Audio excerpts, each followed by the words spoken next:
In row 6 here, we'd like to calculate the percent of increase. Now, we could do this for either sales or overhead or profits, the data we see in rows 2, 3, and 4. So maybe that heading we might consider changing at some point. But let's talk initially about the concept. We're trying to show what has changed from month to month. Now, in January, we have no previous entry, so actually there's nothing to put in the cell for January here in cell B6. But starting in February, we want to either be comparing these two sales numbers or these two overhead numbers, possibly the two profit numbers. Let's suppose we're working with profits here. We want to show the percent of increase. We grew from 20 to 30. What's the percent? Now, maybe this recalls fond memories of high school math, and maybe you remember how to do this, maybe you don't, but the formula, we can approach it in a couple of different ways. Might begin with the idea that we need to calculate the difference first. So a standard way to calculate a percent of increase is to begin our formula, as always, with the equal sign, and then subtract these two entries. The later entry, C4, minus the earlier entry, B4. Remember, you can click those cells or type them. So we want to subtract these and then divide by the starting entry. Now, some of you may know that the answer here should be 50% or 0.5, something along those lines. But when we press enter here, it's obviously not correct. 29 what?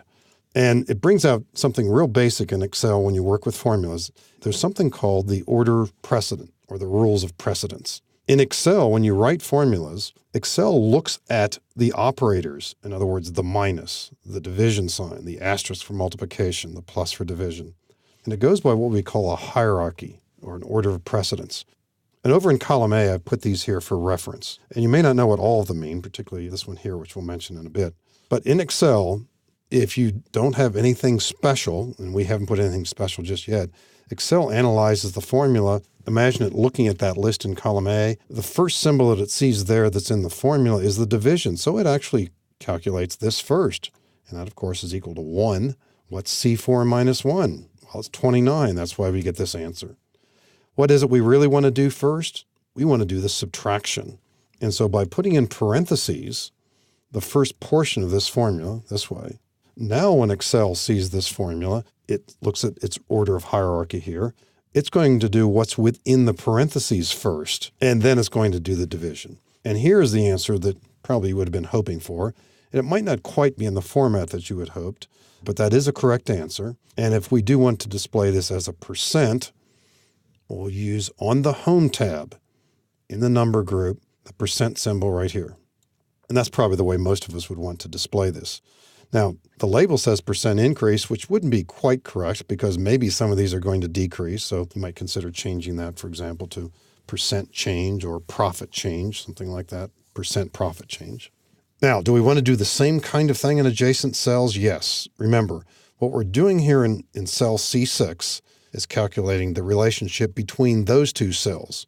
And sure enough, in this cell right here, we want to be doing the same kind of calculation with these two cells. So we simply, going back to cell C6, we'll drag that fill handle in the lower right-hand corner into these cells to begin analyzing the other data. And let's say within this first 6 months, it's quite erratic. We grew by 50%, then by 2/3, 67%. Then it went flat. Then it grew by 30%. Then it grew by 23%. And by the way, if some of these numbers go negative, you'll have to use other techniques to figure out a better way to display these. But these are the kinds of calculations that sometimes you just have to more or less figure out on your own. If you go to an Excel manual and look up percent of increase, you probably will not find that. It might turn up in an example here or there. So using the symbols that we use in math, the plus and minus, the asterisk and slash, and the parentheses, that takes care of most formula issues. And many, many times when you see a formula and you know the answer is wrong, first thing to look for most times are the parentheses lacking or the parentheses not visible. You forgot to put them in.